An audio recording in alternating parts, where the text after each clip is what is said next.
Our last speaker for this session is Professor Yuval Gadot, the head of the Institute of Archaeology at Tel Aviv University. Professor Gadot was also trained at Megiddo Excavations and wrote his PhD under the supervision of Israel Finkelstein. He was a co-director in the excavations of Ramat Rachel and Azekah and other excavations as well. And in the last decade, he is directing the excavations of the Iron Age and Persian and Hellenistic periods excavations at the Givati parking lot in the city of David in Jerusalem. Yuval published many studies, many articles, mainly concerning Jerusalem and its environs during the Iron Age and Persian periods. Today I asked Yuval to speak less about Jerusalem and more about the comparison between Samaria and Jerusalem and between Mount Gerizim and the Temple Mount in the terms of hierarchy and dominance. Professor Gadot, please.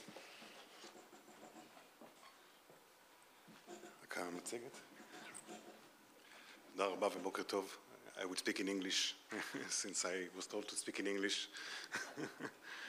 But if you want to ask questions in Hebrew, no problem.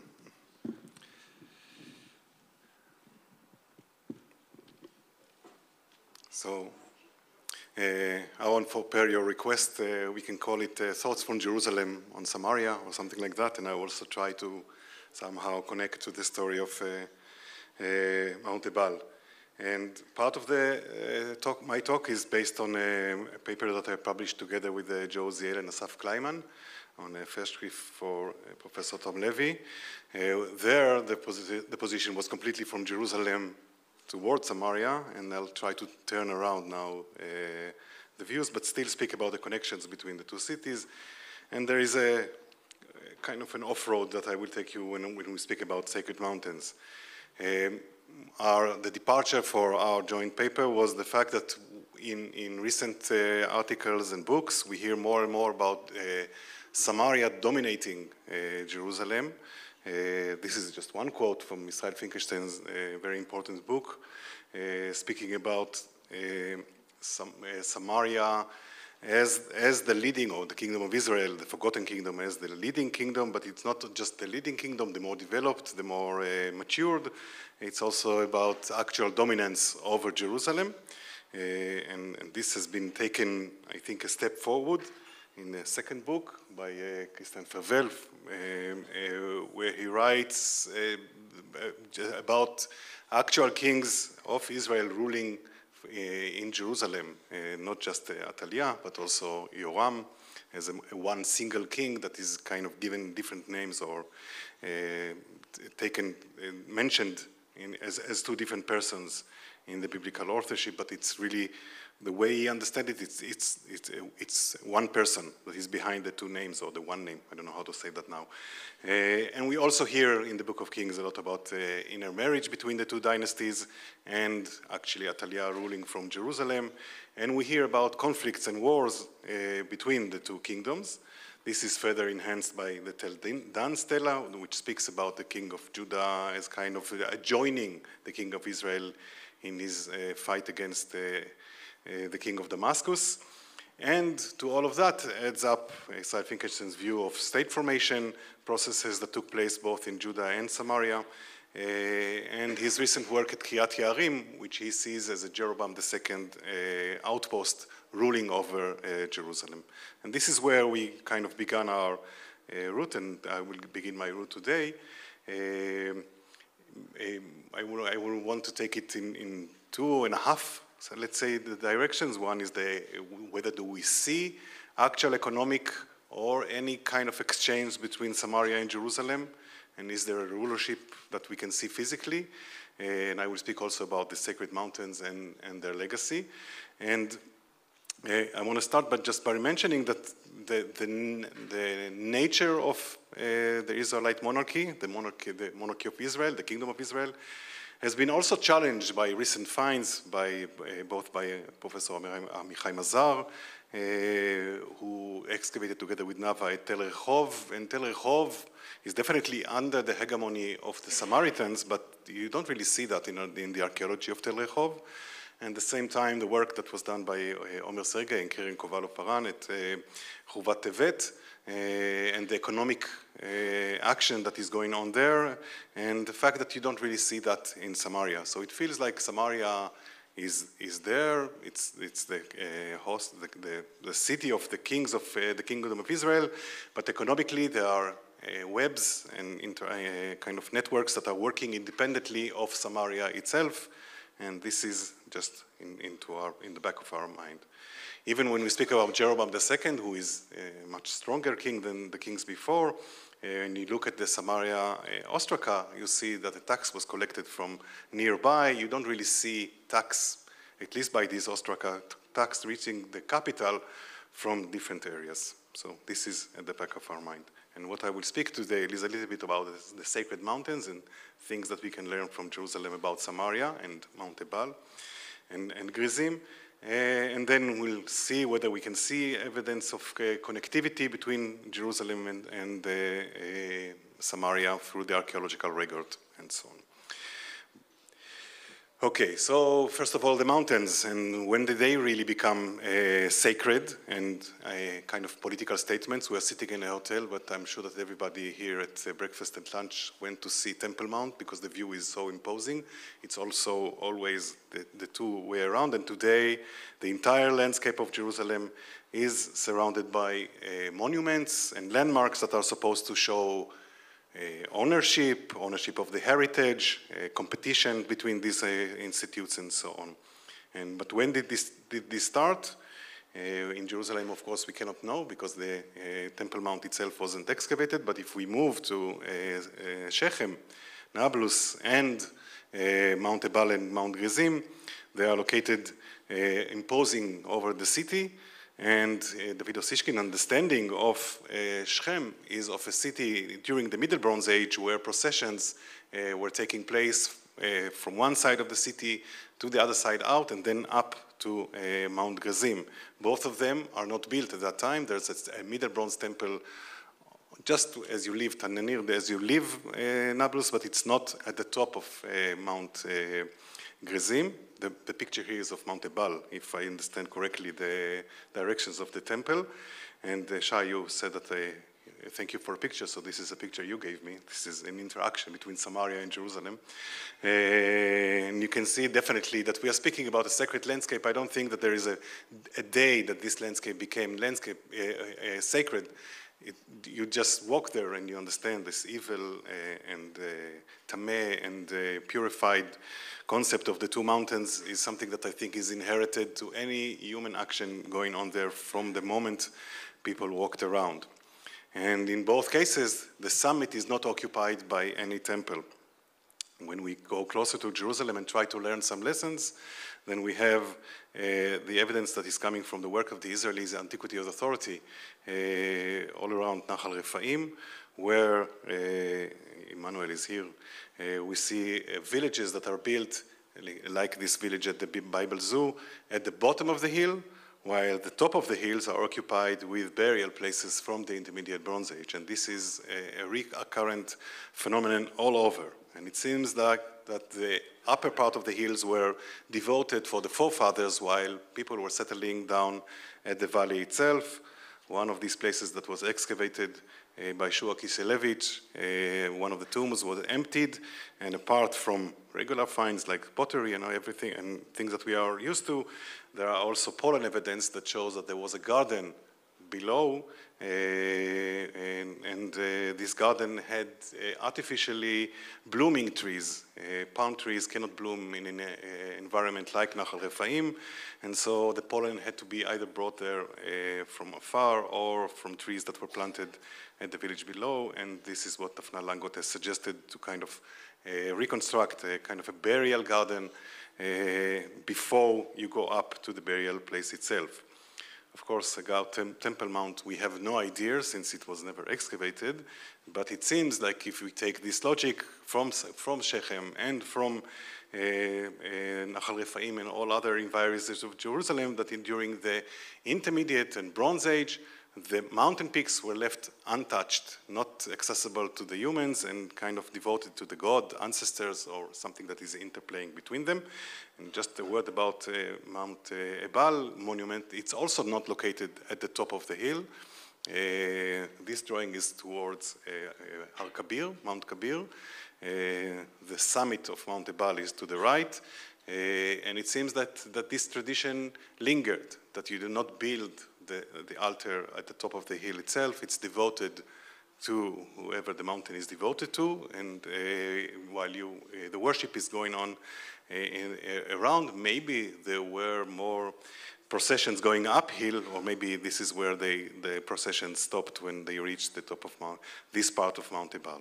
So this idea stays, and I think we can also take that to Temple Mount as kind of a monument. And the question, of course, when was it first built? The Bible has its answer. The answer is that it will be Iron 2A. Archaeologically, of course, we have no knowledge. If we go now to Mount Gerizim, then we see that Mount Gerizim was built for the first time in the Iron 2C, as Eran Aryeh very convincingly published this article that shows important Iron 2C. There was clear that there is something after the Iron 2C there, but now with the stone capitals that he related and the gate and the pottery, it's clear that the first temple built on top of Mount Gerizim is dating to the Iron 2C. And this leads me now to Samaria, and actually to a question that I don't know really how to answer. Where is the sacred mountain of Samaria? Samaria was built by a lineage of kings, was chosen, who moved away from the traditional center of Shechem, kind of, we don't want your politics and theology and all the elders that mess around, and we as kings will build our own capital city, so it's artificially built. It disconnects itself from Mount Gerizim, or at least for a while, and I don't know of any cultic place, not in Samaria itself and not around Samaria, nothing projecting over Samaria to have this relationship. So maybe they wanted to move away from the tradition. Maybe there is a hiding Iron 2A temple somewhere around, or a mountain peak that was chosen to convey this story. If we compare the two traditional places, then we have Mount Gerizim and Temple Mount as two traditional places that are holy from the Bronze Age all the way into the Iron Age. And something happens at Samaria in the Iron 2A-B that changes back, because in the Iron 2C, according to Eran Aryeh, this is happening after the Assyrians take over Samaria. They come back to the tradition of Mount Gerizim, and Samaria stays as a capital, but it's not a concept as a holy place. So this is the difference between the two places in this direction. And what about connectivity and dominance and hierarchy of Samaria over Jerusalem? We have the example of the Kingdom of Israel approach to the west, to the north, and a little bit to the west and to the east, in order to kind of understand the kind of set the expectations. When we see what the Omri and Achav are doing in the Jezreel Valley and even northward up to Rosh Zayit and these places, we can see that they are building their palaces or hubs independent of the traditional places before. They create their own monopoly over the landscape, and Israel Finkelstein, I think Norma joined them in many other places, spoke about the changes in the landscape, the adding of all of these palaces that are kind of icons of the Omrites in areas that the Omrites did not rule over before, and they kind of imposed their presence over these places. And here, let's move from that. When we go now to Jerusalem, we know of monumentality taking place in Jerusalem both in the 10th and 9th century. Actually, there are 3 monumental complexes that we can speak about, but none of them really show the fingerprints of something that we can say Omrites. The first is the Ophel enclosure or complex that was excavated by Eilat Mazar mainly, and has been published in Ariel Winterbaum's PhD and a few of his articles, that shows that there is 10th century monumentality and then 9th century, and there are changes that are going on over there all the time. The adding of the more ashlar stones and the clearer construction is dated to the late 8th into the 7th century. So the way the Ophel looks like changes a little bit later, and the complex that is there before has no ombride fingerprints, I think. As we go further to the south, we reach the moat that was excavated by Yiftach Shalev and myself, and by Kathleen Kenyon before. She was still optimistic in the pictures at Samaria, Norma. And this moat is separating between the Ophel on one side. It's a monumental construction by itself, all cut into the bedrock. And it's, you can see the size and the immense monumentality that is expressed through this moat. It separates further to the south from the step stone structure and the large stone structure. There's no point to go into the arguments about what exactly is this large stone structure, what is the date of each of the structures. They are there in this 10th, 9th century. This is sufficient for our talk today. And again, there's no use of Ashtar stones, and there's nothing that is kind of the finger marks of the omrites that we can relate to these two adjoining structures. Okay, and the entire appearance of the city, in the 9th century, definitely in the end of the 9th century BCE, is very local. There are complexes that are monumental, but they play with the environment. They impose the presence of the kings of Jerusalem over the environment, and there is a kind of a struggle between these two centers, but we don't really know who is behind each of them. And we cannot, of course, forget the tower, the projecting tower not out of the walls, the way I think it's becoming clearer and clearer now. The projecting tower that was built in the Middle Bronze Age, but it's being rebuilt in the 9th century, at the end, really the end of the 9th century, after the days of Gat, and probably at the time that Judah entered Aramean hegemony for a short while, and not the Israelites, the Israelite hegemony. So we have these two complexes, and it seems that if we put all of these evidence together, the kings that are ruling over Jerusalem are definitely aware of the landscape. They definitely try to impose their presence over the landscape, but it's all very local language. The spring, the hill, separating between City of David Hill and Temple Mount. All of these are actions that are connected to geopolitics or landscape politics inside Jerusalem. And as I said, there is no Ashtar construction, and there's no use of the ornamented stones. I will not use the word capitals. We do see them in Jerusalem, but we see them later in the 8th and 7th century, as was found lately by Yaakov Billing. So the entire language that is so clear when Samaria take over the Jezreel Valley is missing from Jerusalem and its surroundings.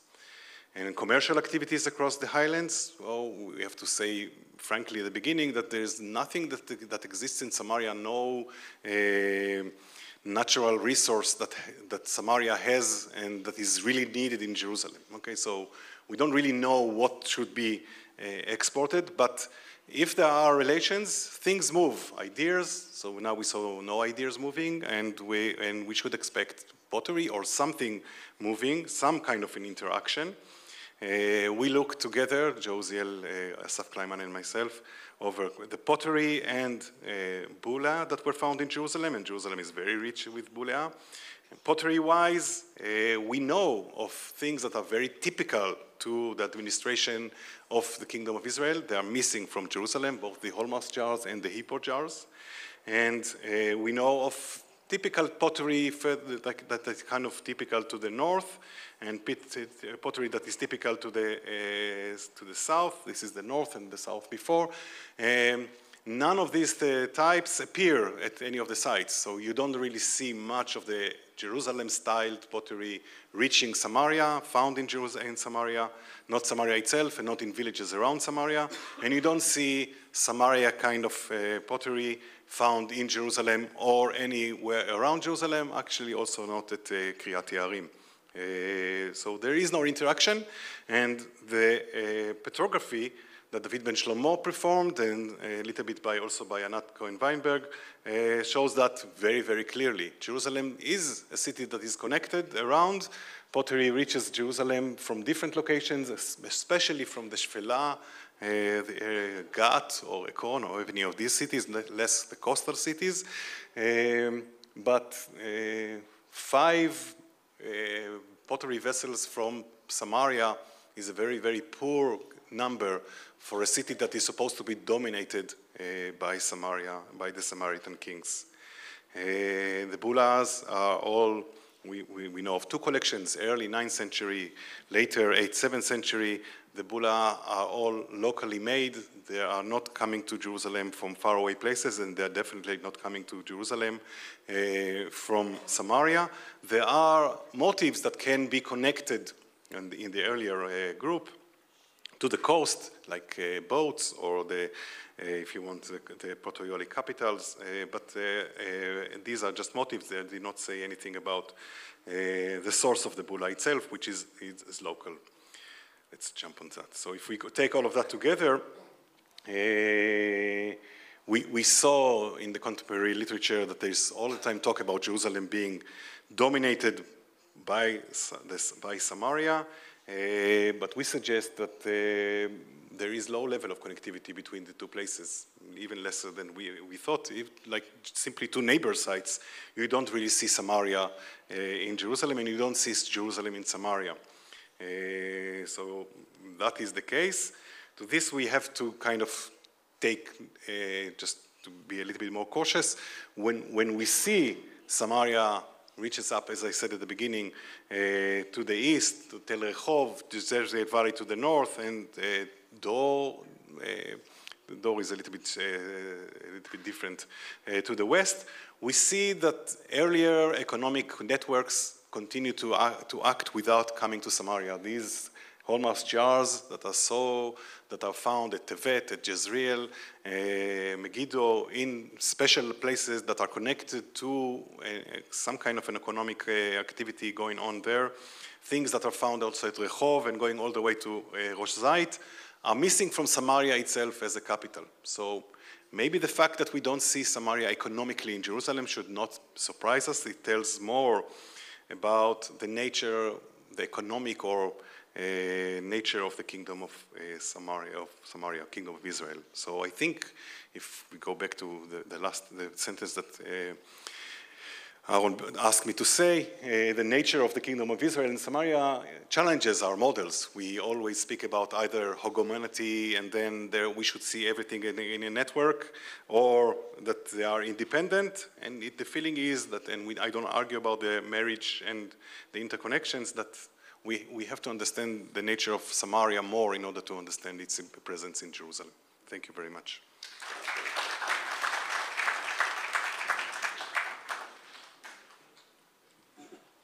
Thank you, Yuval. Questions, שאלות, אפשר בעברית או באנגלית? אריה.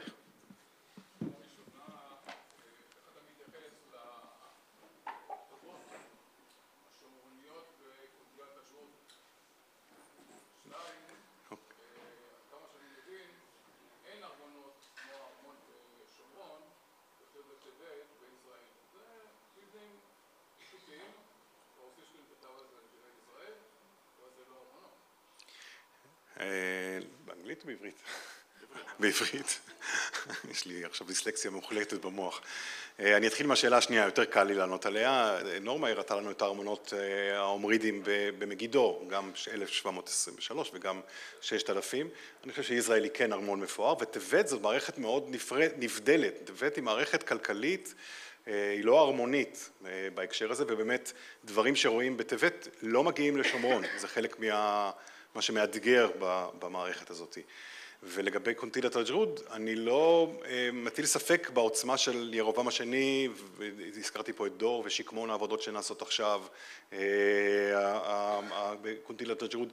ממלכת ישראל היא ממלכה מאוד מאוד חזקה, וירושלים היא לא חזקה כמוה. אני רק חושב שהמודל הזה של שולט נשלט, ולא מודל שהוא קצת יותר אפרפר, הוא מודל שחוטא קצת למציאות הזאת. זאת אומרת, ממלכת ישראל מנסה כן להכפיף את עצמה על ירושלים, והירושלמים יודעים משחקים את המשחק הזה, המשחק הפוליטי המרחבי הזה בעצמם גם. זה לא לגמרי כנוע וזה לא לגמרי עצמאי, זה משהו מאוד מזה, והם מייצרים את הבריתות עם מי שהם יכולים כדי להחזיק את עצמם בחיים, לקיים את עצמם בהצלחה גם.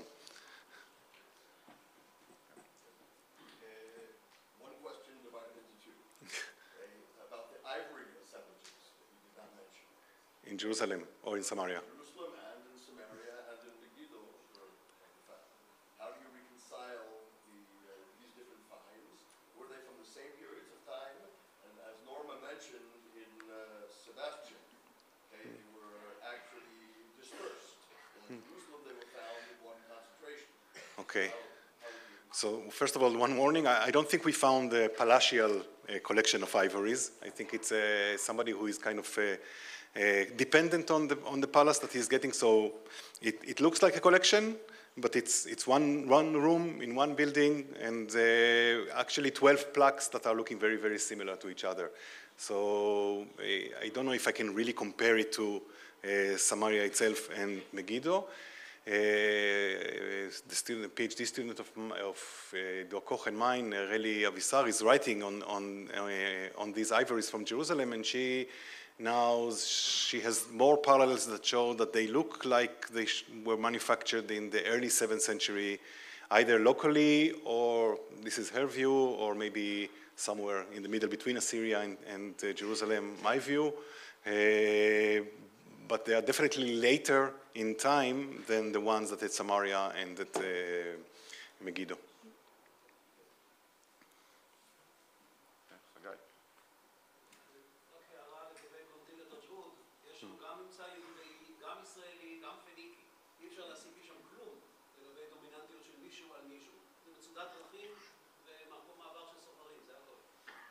אני מקבל. יואב? לא שאלה, רק קטנה בשבילך יובל, הראית השקופית של עיר דוד, של שטח G החלק העליון, הבנה הימין הגדול, החומה המזרחית שלו, בתור מי שחפר את החלק שם הדרומי לפחות, הצפוני לפחות, אין שום מצב שזה לית הלניסטי. אני לא אמרתי שזה הלניסטי. דיברנו על תקופה הלניסטית. אוקיי. אולי הערה אחת, אני אנצל את המעמד, הערה אחת בנוגע לנושא של ממצא קטן, זאת אומרת, דובר פה על הארכיטקטורה וכמו שאריה שאל יפה, אבל הממצא הקטן היומיומי, ואני חושב שרואים את זה היום בהרבה מקומות, שצריך מאוד להיזהר כשמדברים על